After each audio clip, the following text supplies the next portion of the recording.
C'est ça qui est malade, c'est que ça m'a pris du temps avant de comprendre qu'en business, pour un entrepreneur, les finances, ça peut être vraiment excitant.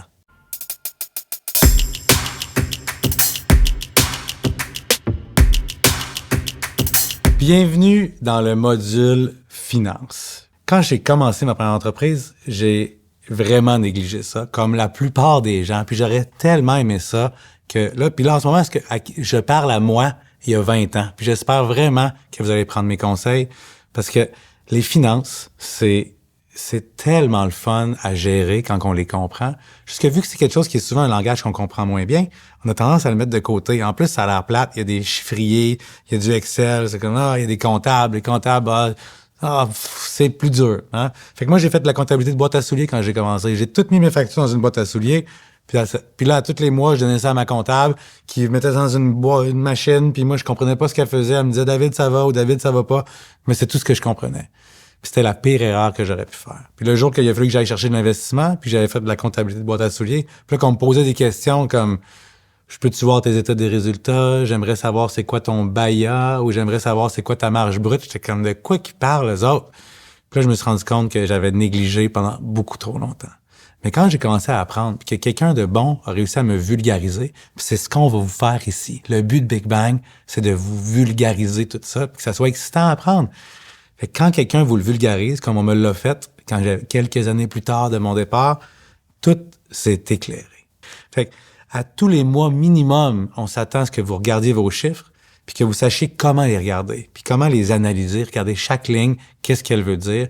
Parce que vos chiffres, là, à tous les mois que vous allez avoir la chance de sortir de votre système comptable, c'est carrément un GPS. Puis là, c'est un peu cliché de dire un GPS, on le dit souvent, mais c'est vraiment ça. Quand vous allez quelque part, puis vous savez c'est quoi la route, vous mettez votre GPS.